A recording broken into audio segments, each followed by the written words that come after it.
हमारे साथ चल रही है। इसलिए अच्छे कर्मों को करने का भाव जो जहाँ बना लेगा उसे वहीं सफलता अपने आप मिल जाएगी। दूसरी बात ये मत सोचना कि सब ऐसा कर रहे हैं। जैसे कुछ लोग कहते हैं ना, थोड़ा बहुत झूठ बोल के सब बोल रहे हैं, थोड़ा बहुत छल करके सब बोल रहे हैं, जी थोड़ी बहुत गाली गलौज कर, अरे ऐसे इतना तो चलता है, सब कर रहे हैं। आटे में नमक जितना तो चलता है, नहीं चलता। हमारे तुम्हारे यहाँ चल जाता होगा, दुनिया की अदालतों में चल जाता होगा, भगवान की अदालत में लेश मात्र भी नहीं चलता। यहाँ अगर महाराज दशरथ भी दोषी हैं तो उन्हें भी कर्म का फल भुगतना पड़ता है। अगर यहाँ रावण जैसा प्रकांड वेदों का विद्वान है, उसे भी कर्म का फल भुगतना, जोर से बोलो, नहीं चलता। और अगर लगता है ना कि भीड़ तो इसी में चल रही है, तो मैं एक बात कह दूं भैया, जहाँ भीड़ चल रही है वहाँ तो चलने में भी बहुत दिक्कत आती है। तुम अपने शुभ कर्मों से ऊपर उठ करके एक ऐसा फ्लाईओवर बना लो कि तुम्हें क्रॉस करने में ही दिक्कत ना आए, है जी। तुम्हारी गाड़ी में कहीं ब्रेक ही ना लगे, ऐसे निकल जाओ फ्लाईओवर से। ये जो शुभ कर्म है ना, ये उसी फ्लाईओवर की तरह निकाल के ले जाते हैं तुम्हें उस भीड़ से। और मैं समझती हूं आज भी दुनिया शायद इसी नेकी से चल रही है।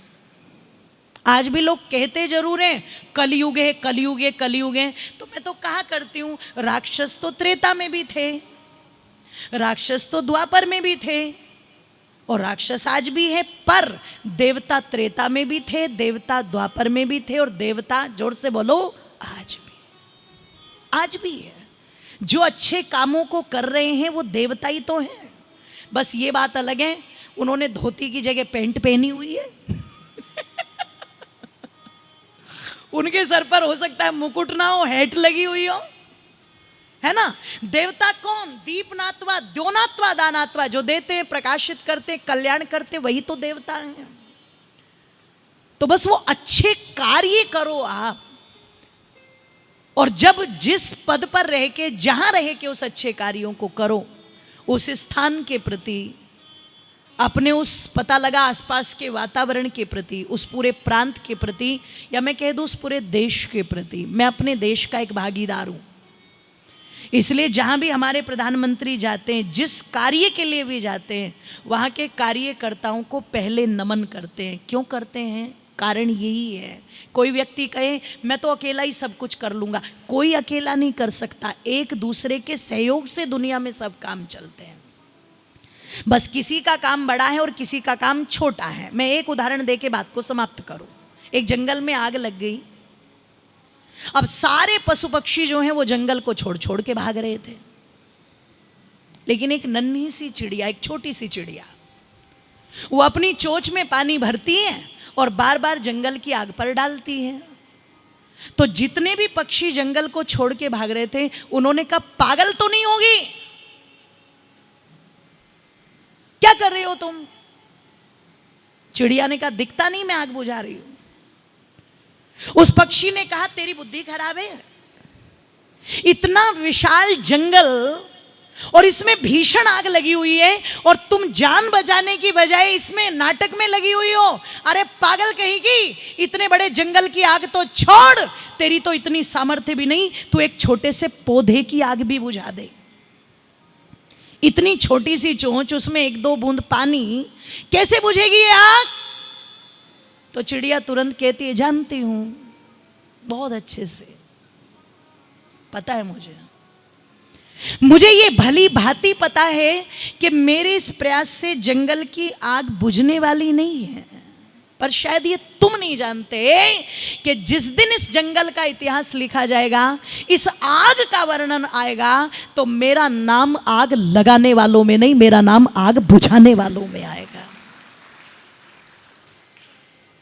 That is the fact point. Depend करता है हम किस विधा में अपना नाम लिखवाना चाहते हैं, आग लगाने वालों में या आग बुझवाने वालों में। क्योंकि भगवान ने बुद्धि तो दोनों को ही दी है।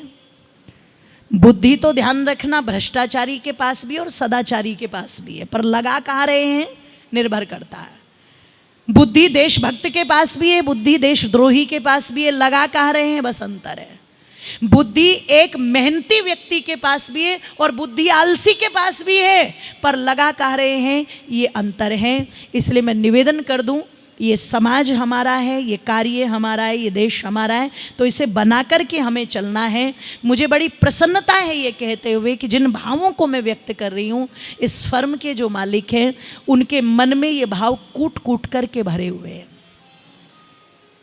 वो निरंतर इसमें प्रयासरत है और भगवान करे, मैं समझती हूँ जितना पुरुषार्थ, जितनी मेहनत इनकी है, इतने में तो व्यक्ति को बहुत ऊपर तक पहुँच जाना चाहिए।